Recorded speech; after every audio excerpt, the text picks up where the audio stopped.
बिस्मिल्लाहिर्रहमानिर्रहीम। अस्सलाम वालेकुम एवरीवन।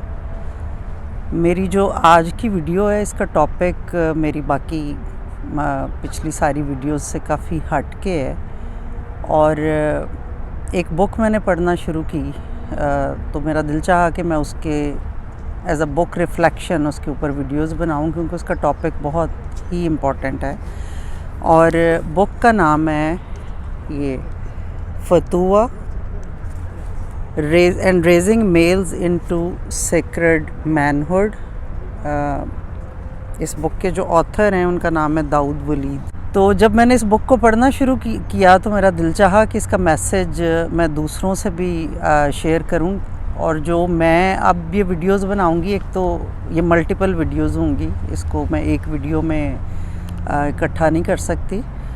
और दूसरा ये कि अल्लाह ताला से मैं दुआ करती हूँ कि अल्लाह पाक मुझे तौफीक दें कि मैं जो ऑथर का बुक लिखने का पर्पज़ है वो आगे कन्वे कर सकूं, क्योंकि एक तो ट्रांसलेट करते हुए और दूसरा एक बंदे की बात दूसरे बंदे तक पहुंचते हुए कुछ ना कुछ मानी मफ़हूम में फ़र्क आ जाता है।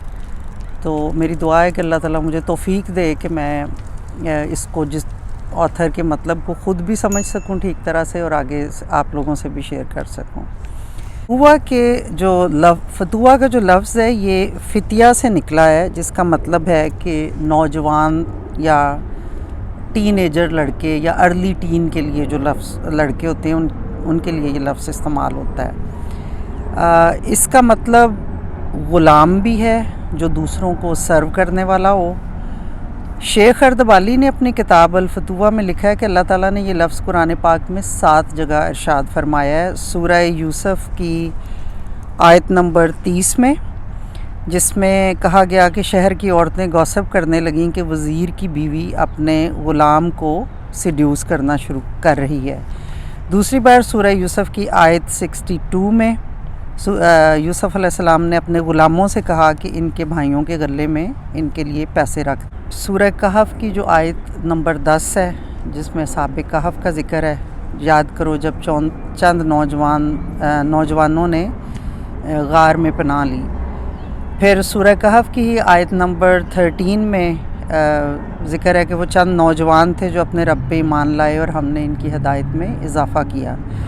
इसी तरह सूरह कहफ में 62 में जब मूसा अलैहिस्सलाम अपने ग़ुलाम के साथ सफ़र पे निकलते हैं तो वहाँ पे ज़िक्र है कि उन्होंने अपने ग़ुलाम से कहा कि मेरा खाना लाओ। तो सूरह अंबिया की आयत 60 में इब्राहीम अलैहिस्सलाम का ज़िक्र करते हुए कि जब उन्होंने अपनी कौम के बुतों को तोड़ा तो वहाँ भी उनके लिए फ़ितिया का वर्ड इस्तेमाल हुआ। इस बुक के जो ऑथर वो कहते हैं कि आज के दौर में मगरबी मुआशरों के अंदर मर्दानगी तकरीबन ख़त्म हो चुकी है। और कहते हैं कि जब मैं वर्ड मैनहुड यूज़ करता हूँ तो इससे मेरी मुराद एक फ़िज़िकल फ़ीचर नहीं है मर्द के, यानी कि ऐसा शख्स या ऐसा इंसान जो फ़िज़िकली स्ट्रॉन्ग हो और उसकी दाढ़ी मूंछें हों, या ये कि उसका औरतों के साथ हार्श रवैया रखने वाले हों। मर्दानगी से मेरा मतलब पॉजिटिव मैस्कुलिन एनर्जी है। जो मर्द अपनी सलाहियतों को निखारने, ज़िम्मेदारियां उठाने और अपने आप को गलत कामों से रोकने और मुआशरे की इस्लाह में शामिल होने की जुर्रत देती है।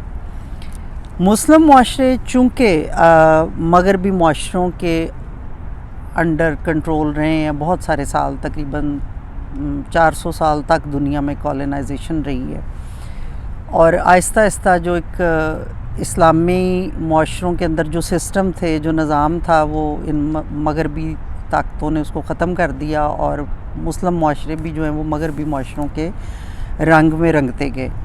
मगरबी मुआशरे इस तबाही का ख़ुद सबसे ज़्यादा शिकार हैं, जहाँ पे जेंडर डिस्फोरिया और बॉडी डिस्मॉर्फिया जैसी बीमारियां आदमियों और औरतों दोनों में पाई जाती हैं।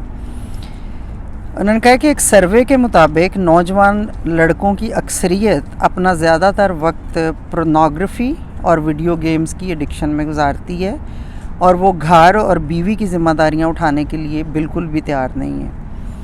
इसके नतीजे में स्कूलों से और नौकरियों से उनका ड्रॉप आउट होना, ड्रग्स का इस्तेमाल, ख़ुदकुशी का रुझान, मोटापा, गैंग एक्टिविटीज़ और इलीगल ड्रग्स में बहुत ज़्यादा इजाफ़ा हुआ है। और यही चीज़ें, ये तो मगरबी मुआशरों का हाल है, लेकिन यही चीज़ें अब मुस्लिम मुआशरों के अंदर भी शिफ्ट हो रही हैं, क्योंकि हम मगरब से बहुत ज़्यादा मुतासर होते हैं। ये जो मैं इस वक्त आपसे शेयर कर रही हूँ, ये इस बुक का इंट्रोडक्शन है, और या ये कि ऑथर का पर्पज़ कि उन्होंने ये बुक क्यों लिखी है। वो मज़ीद कहते हैं कि मगरबी मुआशरों में जो जेंडर इक्वालिटी का कॉन्सेप्ट आया है कि औरत और मर्द जो हैं वो बराबर हैं, ऑथर का कहना है कि ट्रू जेंडर इक्वालिटी उस वक्त हासिल होती है जब औरतों और मर्दों दोनों को अपनी बायोलॉजिकल टर्म पे फ्लोरिश होने के मौके भी दिए जाएं। और चूँकि अल्लाह ताला ख़ुद अनजेंडर्ड अल्लाह की ज़ात है, लेकिन अल्लाह ने जो तख्लीक की हैं चीज़ें वो जोड़ों में की हैं, यानी उनके मेल्स और फीमेल्स बनाए हैं। तो इसी तरह इंसानों में भी और जोड़े हैं, हर चीज़ के अल्लाह पाक ने जोड़े बनाए हैं। तो जो इंसानों के जोड़े हैं उनमें औरतों और आदमियों, अल्लाह ने औरत और आदमी पैदा किए हैं, और दोनों को एज़ आ औरत को एज़ आ औरत और मर्द को एज़ आ मर्द फ्लोरिश करने के जो मौके हैं वो मिलने चाहिए। इसको जेंडर इक्वालिटी कहते हैं कि उनको यकसा मौके मिलें कि वो ग्रो हो सकें। जेंडर इक्वालिटी का मतलब ये नहीं है कि जेंडर में कोई फ़र्क ही नहीं है और दोनों एक जैसे हैं, क्योंकि ये फिर अल्लाह के पर्पज़ के ख़िलाफ़ बात हो जाती है, क्योंकि अल्लाह ताला ख़ुद फरमाते हैं कि मैंने हर चीज़ को जोड़ों में पैदा किया। फिर मज़ीद कहते हैं कि जो इस्लामी रवायती मुआशरे थे उनमें जो मर्द थे वो अक्सर सरहदों की हिफाजत में मसरूफ़ होते थे या जहाद पे निकले होते थे।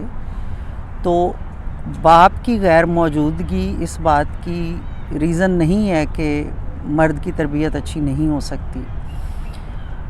इमाम बुखारी, इमाम अहमद बिन हम्बल दोनों अपने बापों की गैर मौजूदगी में पले हैं। उनकी माओं ने ही उनकी तरबियत की, और वो इस्लाम की तारीख़ में कितना बड़ा नाम है, और हर लिहाज से बेहतरीन मर्द थे। अब जो राइटर हैं वो मज़ीद कहते हैं कि जो रवायती इस्लामी माशरे थे उसमें ऐसे अदारे कायम थे जहाँ पे नौजवान लड़कों की तरबियत की जाती थी, और तरबियत से मुराद है कि ना सिर्फ उनकी इल्मी, दीनी, जिस्मानी बल्कि रूहानी तरबियत की जाती थी, ताकि वो एडल्टहुड में दाखिल हों। जब वो एडल्ट्स बन जाएँ तो एक पूरे ज़िम्मेदार मर्द बन चुके हों।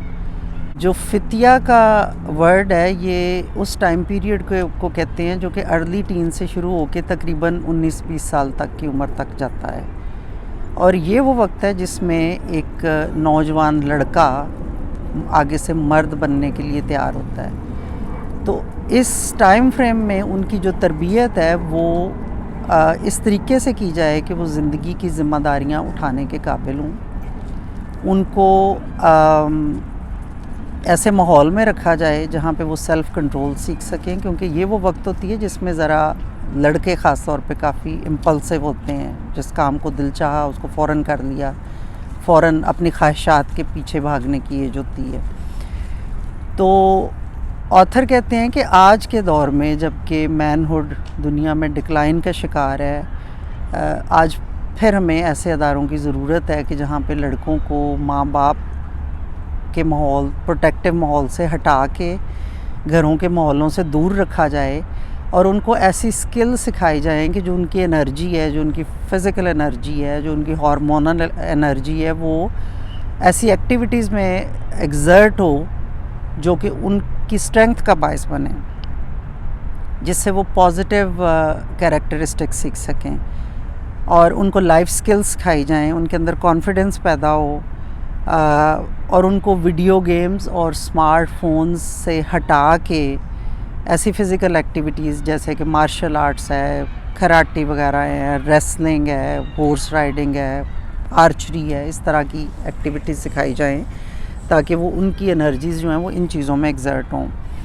और इसी तरह वो कहते हैं कि दोनों यानी औरतों और आदमियों के लिए ऐसे अदारे होने चाहिए जहाँ पे वो अपनी जिन्स के मुताबिक उनको ग्रो होने के मौके मिलें और वो मुआशरे के बेहतरीन अफराद बन सकें।